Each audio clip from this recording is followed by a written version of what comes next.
Sabbath. Ke whataro whātu le manu tātou ki ang vitai au. Malo lava le se funuia, ia manlagi mā. Tātou whāpeia le tua, ono di kutai a fōu, o Sabbath fōu. O ia saunia whāmoina o wema. Ia wā tātou inga, o tātou taunanga o whātasi nei Sabbath. I le aga le lei mai o lofa mai o le tua i tātou. Ia, whāwhai atu sura te tai ngā sāpati ma tō komiti, whāwhai mo te ingo tātou ngā sāpati i tai au, whāwhai fwoi mo le amanoa wāsa o nanga e ala tātou le sona le li sāpati. O loo whaua le tātou kuata i le autu e whāpea. Le si whamanatu me kona le autu o tātou kuata le iai.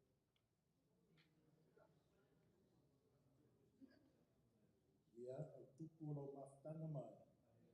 Ma le atua, se ofisi atu la, o tupu o lau mawhitanga ma le atua. Sa me mai isi ai tula isi. O tupu o lau mawhitanga ma le atua. O la me iloa. Le ane o iloa, ina i tupu o lau mawhitanga ma le atua. Ia. Atono nai sa o lau tat. I le tātou le sona tai au leo te whāwhataia le sona maiaso le te amal maiaso le. Ona o lo whātāua mai i le sona ia e ua ia lea. Tuspa ia. Now, o le tātou sāwaringa le wo ieu whitau inga tuspa ia. Ia lau o e whai ngā malanga whai tō tasi la e māsangi whitau inga lau tuspa ia. A o mea o te fia la me whamalosi so se mea o te whaite awai. O le mea leo le whaitau ino kuskia. Ia na leo pa e isi vai ma le sona e whatau rona tā ua. O le tuspa ia pe a maua i mawhitanga tangata ma le tuspa ia. O lau mawhitanga fo i ma lau tuspa ia lau mawhitanga fo nā ma le atua ma le ananga o le atua. Lono winga la a whai e sao tala lea. E ta tau la ona e whātāua ina lo mawhitanga malaua. O tuspa ia. Nā ngore te inge te mawhuta i malo tuspa ia, o lo e mawhuta fo i mare anganga wha ia o le atua. E te mawhuta man mai o le atua. Nā a whaila o lau māsana. E whāpea le tāpunga lo tuspa ia i aso vai aso. Ona e tamo le whatiti e mai tā wale tai au sāpati. Mai whatawhao ai. I ana nofa e ala ia whapea lo tuspa ia i o tafa. Tu ua le lotu. E toi fo ia. Ia toi tu wale ia mea masani pe fua mea sa. O tusa a whai e whapea nā lo mawhitanga ma lo tuspa ia. O lo mawhitanga huna ma le atua. E no iese mo mawhitanga. Nā o le iai o le tuspa ia i le mele te nofo ai. Ai le o iai se rua mawhitanga. Does that make sense? E tā uala le sona tai au le whātau how to study the Bible. E whawhia ma so ina lo tuspa ia. Now whaitau le sona e iai mo principles. E te ropa la whasa mua o principles. O le winga whamtalanga le iai o ona whaamai. E ta taua na tātou mana tunatu ai, pe a o te ni whaitau e roto spai. O wana se mea kona le ai fia moi, nai tamana e tala roto spai. Sai le amatanga le roto. E moi wa. Sa whapena whaitau ma roto spai le stegi, a mata whaitau a mata lona e ngana isis. E whapena tangata le stegi, e tā ua tai ala nei how to study the Bible. Ia vai mo le sona, ia se tātou mo le tua tau roto. Vai anere isa ia lima alona whaidu sutas. Isa ia lima whaidu sutas ina ele matua tau roto tai ala ia a mo whaitana.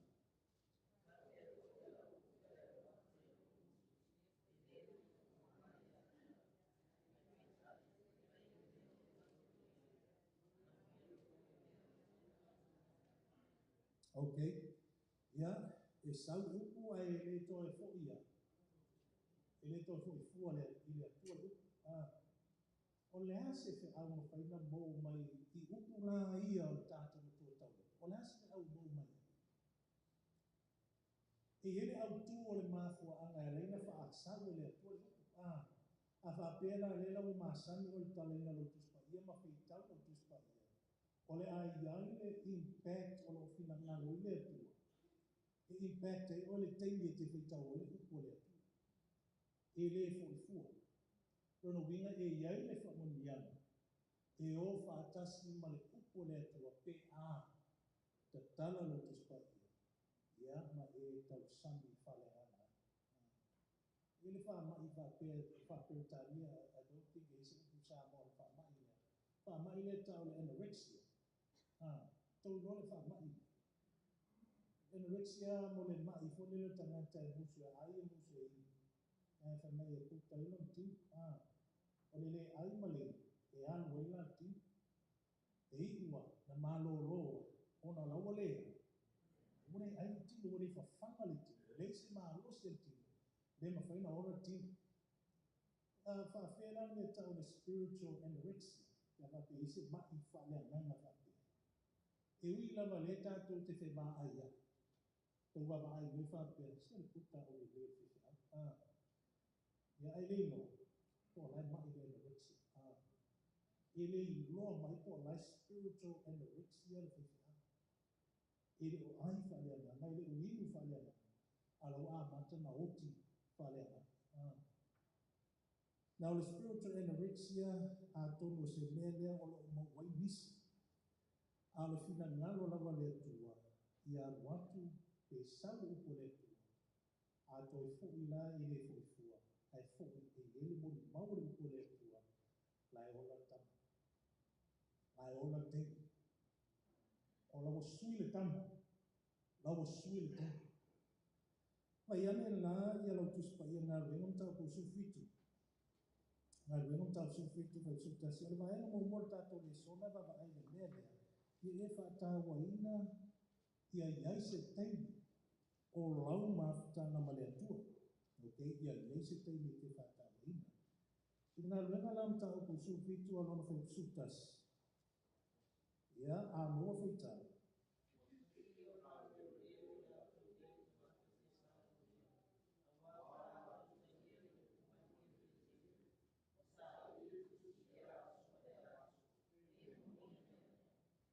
Okay, oila tangata i.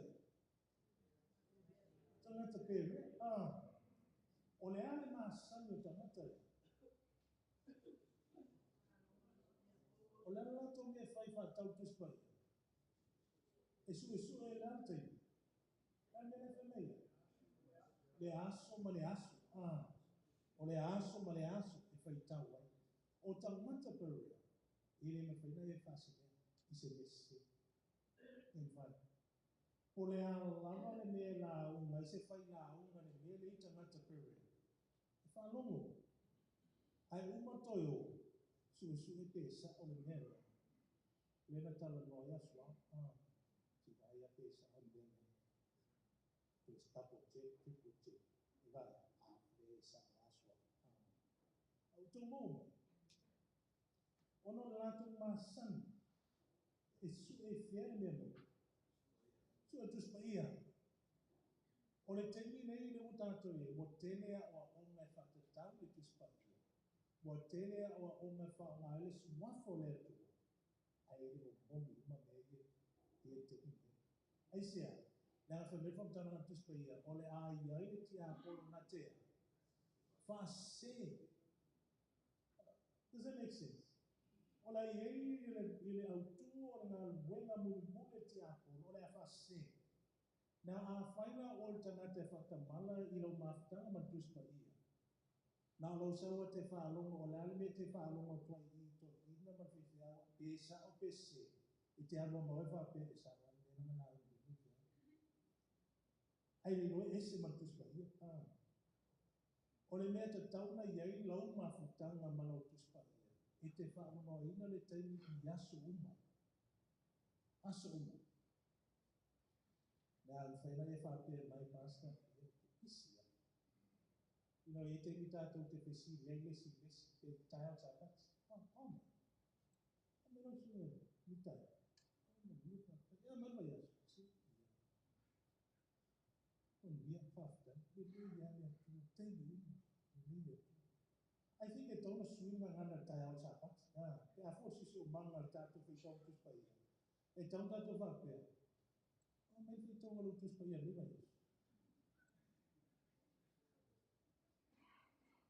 Tu mume. Na la i loe pe sa pe se la. Imagine pe va pe ta tu ta no. O so pe sa na mi fi tau lu tu pa ia ni ba. Pe bom. O le yo me se la ta tu ni. You know, pe a fa pe fua le malosi na ia tu ia. Instead of saying, oh mai, sili, mai fi tau lu tu. Ano mafutanga mani. Sa yenyo fio ni ba yesu. Fi. Si fio te me, o si fio te hono, o sta mai fio. Imagine pe a tato fesili lesi. Not the malosi faltino. A tato fesili malosi faliananga. Na misi sa mafutanga malutus pa yan ni ba yesu. I said, ya malosi me yan ta ameto ina lela. TikTok, ya ole Facebook, mamea mga Insta. Ito tau na ifatalo ina tayo. Ele tau sanga na owan way papo mikini. Pero de lua fe se fulu po lua futasi. Mogula na noma teo na respect au matua e fai mau masui mato conference. Ele camp meeting al mato sister conference lai papo e ko boski po la bua. Ma o la e ele camp meeting e fai le vai asu a mata la sa. Ana mata lu ya stofi. Ana ele manato le conference there i Papua. E mate o mate la una i au lotu ala to. E ila le au lotu na luela le fefe au lotu ale. E fole le au lotu na walwa. Ile au fai utangata le lotu le mua afe lima se lau tangata. O le au fai utangata ofi tonu falsara. E na le pau se lau motu. O fea la o no nofo ele si afe motu po tangata ia le mua afe lima se lau le kalisi. Fea la nofo. E no nofo i fafu. E matu na piki ia o le afa le vana. A le afa le iba a matai le a masaka. Tau le whekau piki a maa. O wha pia pia o wawe le whiwhirangi o le afa le iba e whaile roto. E mati tau uatu la le au wala. Tumu tangata. Ta te ala whalvanu. Na amata toali i au wala le ele paa whaksa. Pa tu loa tua i. Tangata isa wha i nunga si mai fafu. A le la. Tu lo tau atu falsa, tu lo iwa no atu falsa. Uja tu lo bifia. Uta umana utu. Ya. Uta ngata umana. Upole sa fai fafu kumela ngana utu falsa. Ava tu falsa. Esa o atu falsa. Ai sila fiela atu me mani. No la uma. Itu la sudo subina minuto no la mo fate. Pa uma no malau. O alona tu fai tu afata lo fai tangat. Tala mo fai tu a lo fai tangat mo. A tu vai tu le te toi. La sau le ato e fia me mafo. O fa pe ia o lo sau tu da. Me sau atu me ia fa mai. Na e la o e tu la su 2 minutos. I'm sorry. For the bill la fa mai. No. Too short. Too short. And I said, what do you mean too short? I mean, you see all the people sitting outside. Yeah. They walk 3 to 4 hours from the jungle to come and get a seat inside the church building. And you can tell the ones that arrive late, they sit outside. Obviously, they are not umisa tono launa. Famay apo po. Tono tula. But na me na ilefay mai. They're too late. Can you imagine? Mua afe lima se lau tanga. Na le balu se lau ofi tolu falsa. au lesi afe mo tuku no foi fa tolu le fai tu lasa bal mele tongaba e sa we tu ni mele te ni ama te le no fa pera se fa ta wo vita o le tai malana ta ko ina fai tu and then a challenge me for them no ma for my own life au tu ia las na te fi au ya te for sure ele te use le fa pera you know, te inicio tātou I timu roa, ka mai roa ngā. Ia, alo tātou. Leo. E ma whaina e sau le motu muwha sa e sau e sau whai whaku e. E sau whai le, nunga si mā. Can you imagine? O le winga whamtalanga. O le ara whata, o le whata wai, o le teimi mare atua. Like, ele na o le teimi I aso, vai aso I lau mawhitanga mare atua, malu tuspaya. Le temi fo sa pati e fa ta mo ina ta ya la temi na ita mo ya e ta mo mai a me de lo me te ta la ma ta ta to leso e ese si na sa vani mai le tolu le fai tu la e sa wo de o sua ala ta pa pa o ta la ma yo la sa pati le si e pa ta la si ya no fo lo de no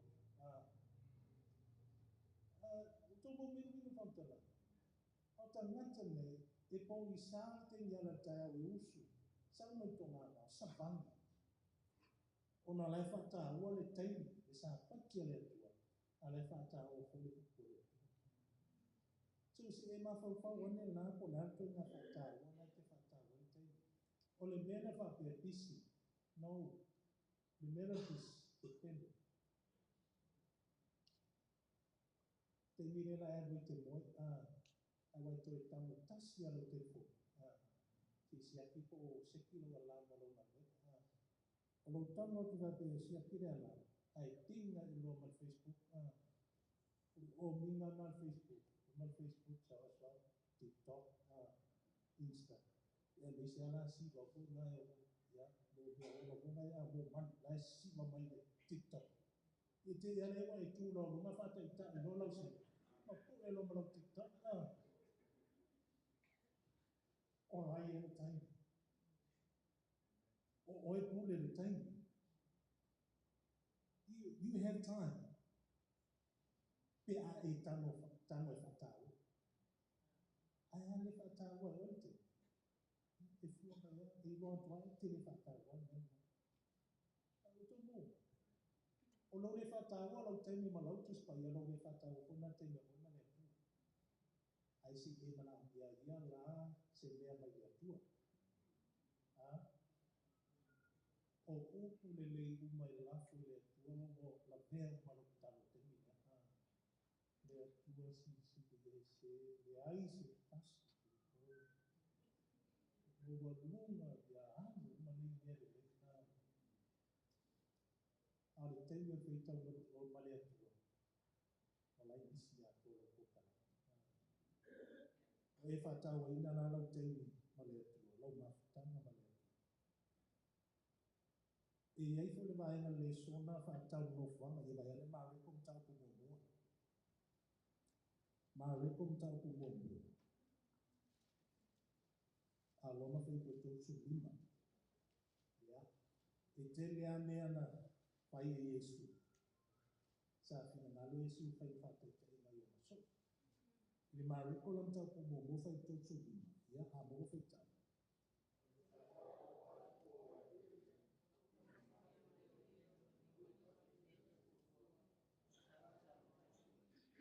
okay o la mena fata o Yesu ya e fata o le teimi right to fata o le no fuanga e iai le no fuanga fili Yesu e na te alu ai ono lan mafutanga fai mai mo le atua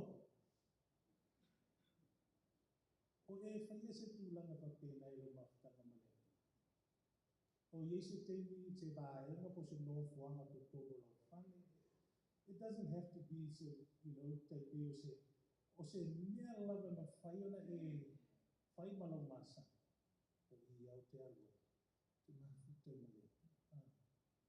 Tu ia le te mio oe manu tō ua manu whanau a oe whai tō tasi oe male atu. Tā ua te mine. Ese mea ioku o te maitau o le tusi leo ioku. Mantua le mea ioku māsanina whai ai le maari le li whioti lana whanau le mua mua. O le māsani o ioku, e angu osi taulanga mua. Lana whanau lea, ai sea, fumei ioku. Lana o te ioku o toi nā me e whai e rauri. Ia la nā pēro whapea, o te ua mea na wherauri. E le mile mangia mea le wherauri. O lea la whanau whataua la mafta male. Ia o wala tō. O lo whataua o lo mafutanga male tua. O lo māsani, o le taimi o lo māsani, o lo whana. O lo whataua funa o lo whana. Palo tōi. Na mea lena iusu whanau. O male whataua e oia. Aina, tā ua lo whanau. Me le whaunga lo whanau. Te mana e te nā whataua le nā tōru manai. So in the same way, for lele te tauna I ai lo manatu le tu whale nanga o lo whana. Pea e manatu whapena lo whana I e whataua la lo mafutanga whaina le tu whai tōtasi. O I nā e te whapea toi le tu ia no whalomo le whana whapea. Ia mate ua. E whapea le ali. Whapea tu maita. Alo whanau nanga I la moina. Does that make sense? I te tauna e sau whapena I male atua. Yes, ia tupulo o langa whale nanga. Aole au tūfoi, ole o langa whale nanga o lo whana. Tono lo mai. Wa e whataua ina mai ngana. E whataua wha I le atua ngana e whataua. Ole a sidi atu le mana o le atua le whautanga lo whana na oi. Can you imagine now, I see the fear that work or longer than more. Ona wa e whataua ina lo mafutanga whai tō tasi male atua. Nā o Yesu la masani Yesu, ai le iau. Ile iau. Ala wa anu, e wa aisi no fuanga, e mafuta ia male atua. E tā ua ele si vai ngare whamei le sona, le whamei, imagine the scene. Imagine le teimi le mafuta Yesu male atua. Just imagine it. Imagine la e moa se awa noa te moni mau e le mea. The interaction of Yesu male atua. That would be a powerful scene for you. Ili mawhaina e moni mau, ina se mea whapena, ia ele ngate te moni mau. A le lawa e nau ngauni, te fia kore mawhtanga mai. Pat mantua le mea lai whai e Yesu, e whai mawhatita inga mo tātou, e mawhai whina mo e tātou le mawhtanga nā male atua. Pea e tango whataua le mawhtanga male atua. Does that make sense? Te tala noa le mele o na e tātou te fola te ni amata I tātou hoki. Nei. Now, ele ngata tātou te fola mai roa te ni amata o tātou hoki. Mea fo ia mo uma na mau tātou te pola le atua. Right? E lai mau tātou te pola le atua. Ma tātou tala le atua, tātou te amata mea whatas. Awhare te wera o sāta. Te koni wai sa nino tātou. Now, o lo iai la le teimi lea ai le amata tātou. O lo whataua whoilena. O le mafuta mai o. Le atua. Now, a whaila lala iai nina lau teimi whapitoa no fuanga whapitoa oe mane atu. E fōsua e wha amau le atua lana tātou. Ia le teimi na, ma le no fuanga na. E mamanu mai le tua, I le lua mafutanga. Whai mai. Does it make sense? A whapea mena le wa uhi atu ia oi. Fia watu lau whani. Ia la tu asi o ua. Ia o la tu ngā tapenga la tapenga I lau whani.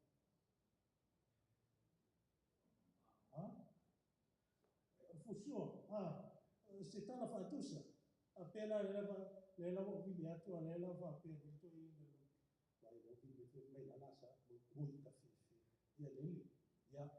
Hisi lo ta penga o ia o ani ngasu o ia la una ilo tongu ska poti pe tongu se fotu ai ta puni me fatu right ia a fai o lele i vacuum number si yo ko pe ala le vacuum ia te me o be si ala o bua pe ala me fi ala me na san you know what to roll out pe ia lai o le fo na le to lo to fa ma ni se me ngasu right now a fai na fa pe na se mana fa pe na na sa ko fa fini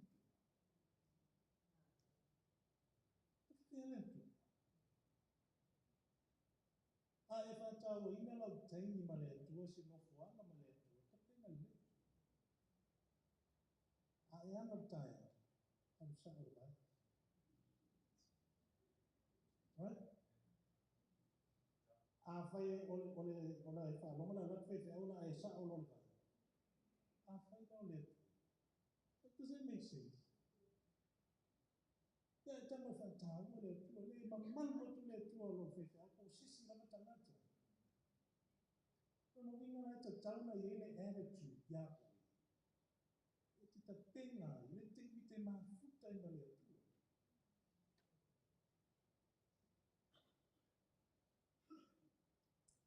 mai le mo no fai na sulu ia vai ane le mo no fai na sulu ta o ia vai na fai na tupu o no fai na tupu fai ko ta ko sulu no fai sutas ya o no fai na tupu sulu no fai sutas ya mo fai ta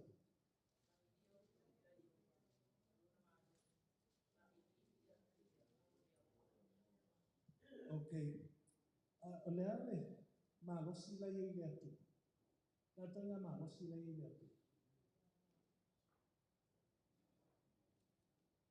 yo ma lo si le tu lo malos right ai o malo si fu ia le tua la ia pe a e manatu e au mai se malo si ia e au mai la e au mai la le tua malo na me le na e mana bien malo si le la nga le fe ba ti a polo pe o si le o la me la mana o le o le fa ai tana to mo o te fia o te usu me tai o sapas tele yo tino matua tato e usu me tai o sapas ni hita i tale o te fia na tala no ia lato ma fa fe no ia lato mai mo foi como bianga mai ia lato a fo con via mai nei tu mu ia lo a ma to fe no ia ma to ina tu fa ta no fa tu e lo tu mo no pena na lei so la to la ko fu la to ia na no ton fe fa tu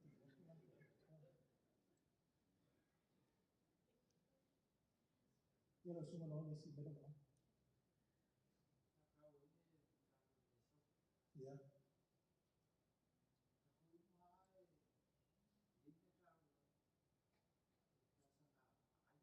ia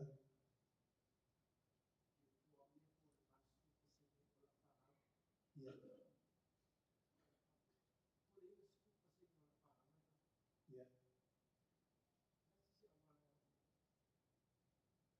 ia aftai ia le manatu suma lo au o le valu su pese me o lo talo mo lo fa iwa su lo pese iwa su pese lo fa la fa ko sa o lo okay o le la te fisili po le ale se au wala ia toi fu mai ia aftai o le tali vai na le o le mea mo ma ye te tonu le mea le te tonu ina le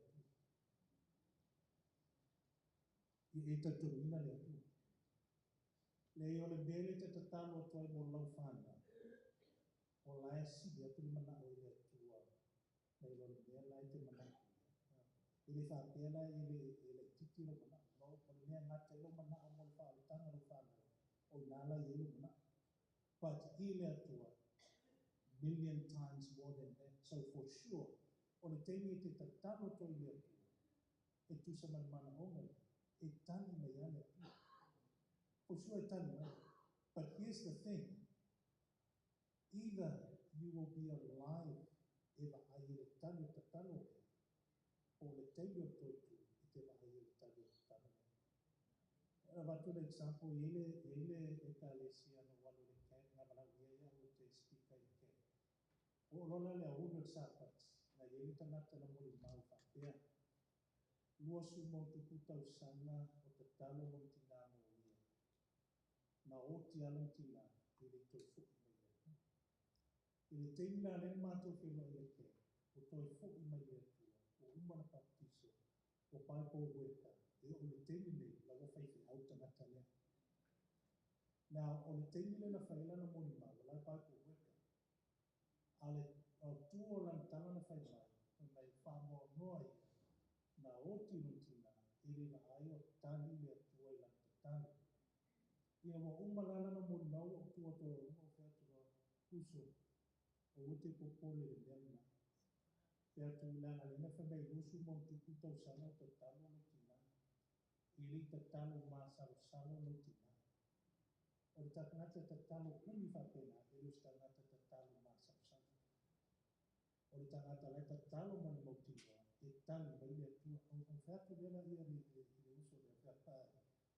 O le aso toitu melo tina, o le ale te ilo tina. Pe awa e ia o le aso o toitu. Tonga. A e tonga le atua.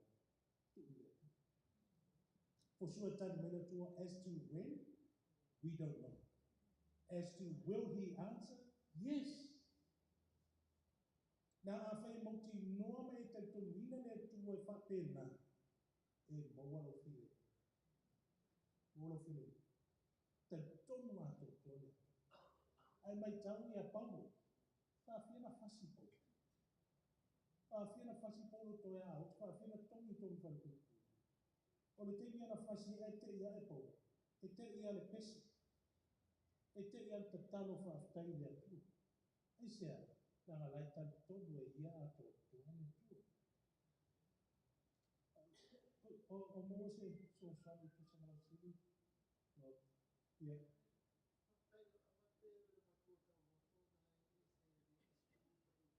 Ia. Ia.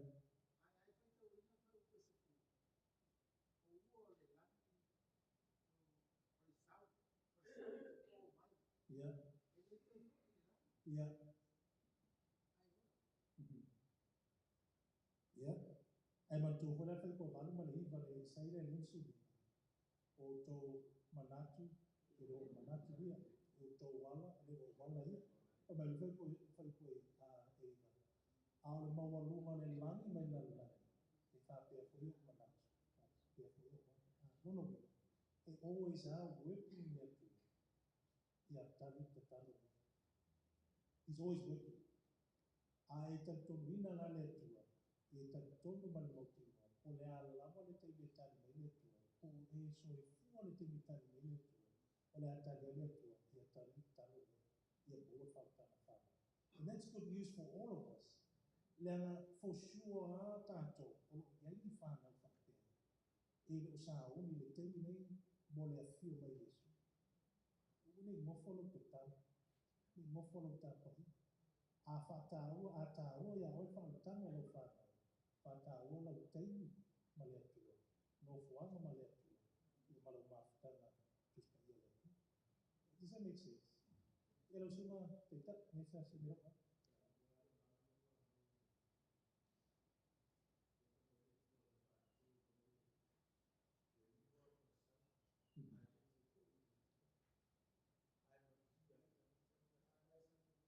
Yeah.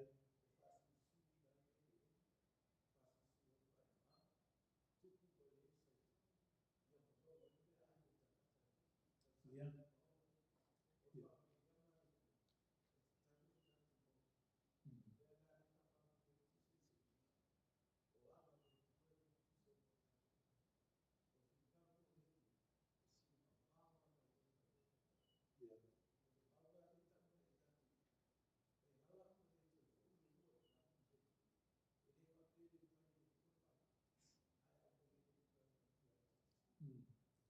whawhai. Ia o whina nganu nā rea tua o le mea na te fōa info mia mai. Ia manuia i tangata. Manuia i tono lo ai. Ia tina ia anua. Ia.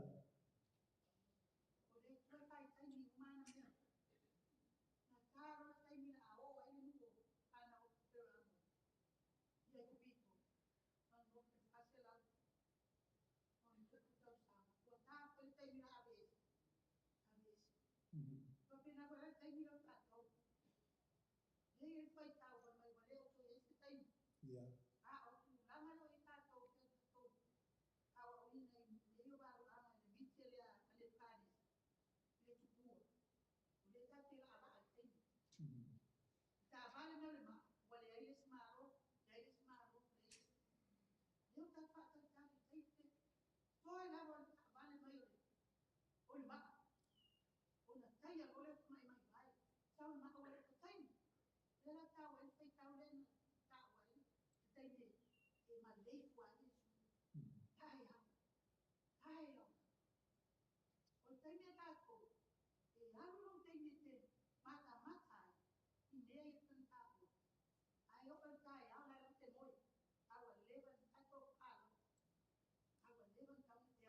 Yeah.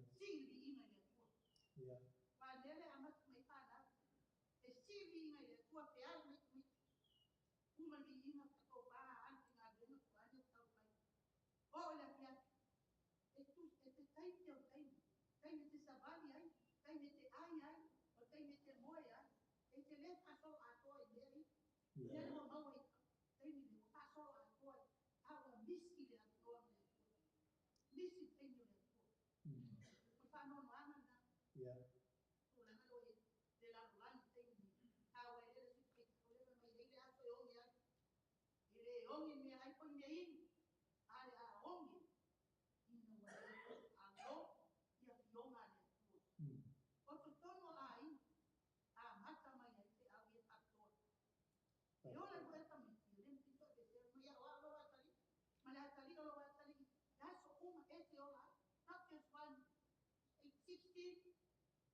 Whawhai.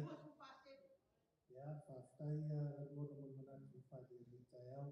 Ia whatau wa ina lau tuspa ia. Now, o le si vaenga le sona le tau mai ai le deep Bible study. Susu ina lau tuspa ia tonu mena tau mai na. Pa mai o lau tatalu, o lau whaitau ma lea. Ma le tusi lau. Le ama le mena i tonu.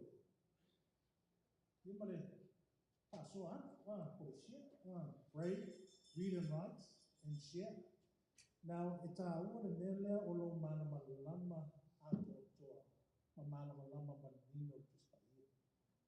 Na mantua whamanianga le atua, e whamanianga whapitoa le atua mo lana e ka le sia le taio le una. Nā whamanianga le. Nā whamanianga le iai le atua ta penga mo lana e ka le sia mungu. E ka le sia taio le. Le ita i te apolo. To le wharinga suko sufitu. Ne i te apolo whana le tofi. Tausi polo a inga lama lisi mea. Ta hawhi le mau ia isu kirisi. Lana le mau ia isu kirisi. O le anganga wala. Lana le anganga wala. Ia o le maua le malama lama. E malama lama i walu anu. e whātatau I toi teiga lala. Tasi ale kālesia ave le atua whakamianga lea.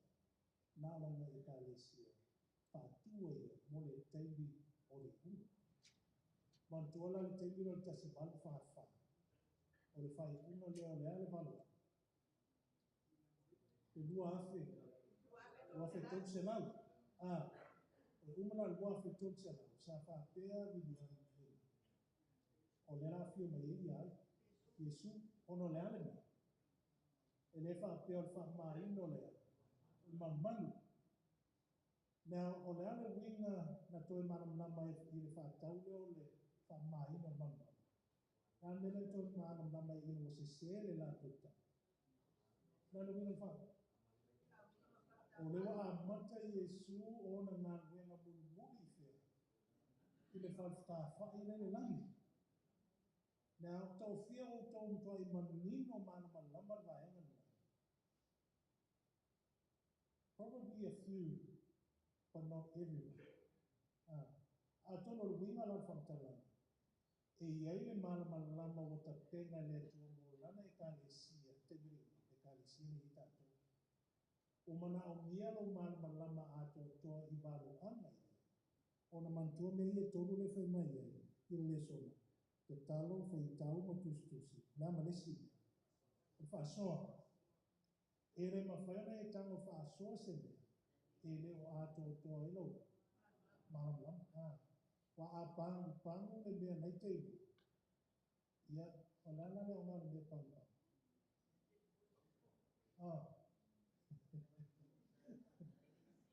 La loto lau pungsa. Pang mai malanga pungsa. Ia tapo pungsa ia la ia. Right? No winga. E te taun tātou iau e malama lama ato toa. E tu se mawhi au o le vau ana. Ai lise tātou tangata o lana e kālesia te mire. Ira ia mawhai ona e tango e whaasoa te au. Does that make sense? Atonu lava mole la whapea toi whamanato. Tātou rupu le la amata ko la soruru. Vai aso nei. I le fitu la fiafi. O le amata I tātou rupu ko la soruru. I lunga sun. Te ofo pia I le ala mo. I le fitu la fiafi ko nala ta penga. Pisa waso mani le nā fiafi. Le ai pamalosia tātou karisi. Mantole patawa tei. No foana. Sue lo loto I le whionga pahia le tua. Fitu le fiafi, lunga le su. Le su mea la fua tu te mafuta mai le nero taia. O le su whonga whanga me kola su. Pamimon. So a matala le so lulu mai aso le mei. Ke le whainga malanga lea. La tātou wala aia I le tuspa ia le loto tuspa ia. Hopefully o le a moa le soani ma whaina whaatumi na I lau wipu. E ma whai e ona e whaasoa I restanat. So ia whātawa ina nā lau tuspa ia. Nanga lefa mai le songa la soru. O le tāua o lau malama lama, ma le tāua o lau whāsoa. Ia e tapo blessing le mea. E te taunga ia o le mea mafua ena e whāsoa. Nanga lau tumu lau. O iese mea mwhaina whāsoa. Ai a whai o laimu ngu o le temi. No wina. O lai ngau ngalo. Ngau ngalo wi. Mai enti lo wi. Yo la se me la fa so. Am whainga iu e. Pat ele na unga se. No e te taunga tumu lo wi. Ona ma whaile na fa so. A whai o lai ngu lono wi. O ngai ngau ngau lo wi. Lai ngu mule le so. Ngana leo tane ho. Ia e suma ia le upua. Suma ia le upua.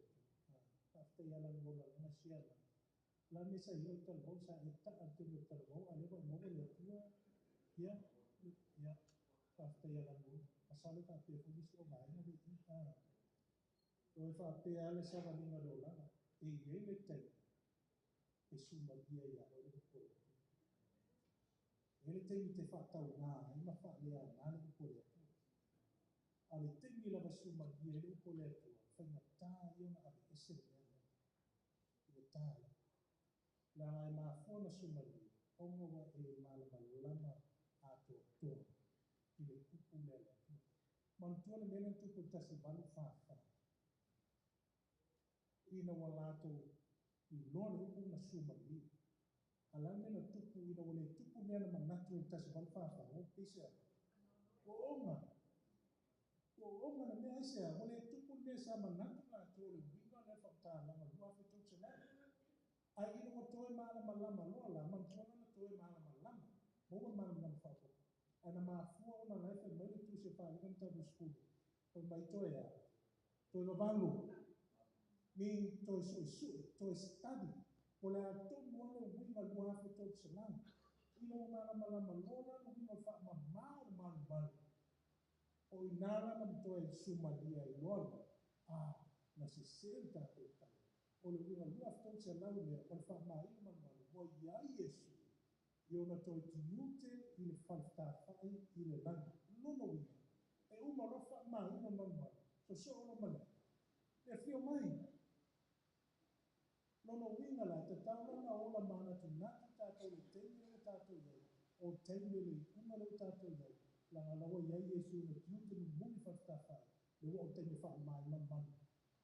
O le teime la I loa ele tu o le whaalaina. Mai la tau le ane whaalaina. Nono le wha masino oe ma o teime nei.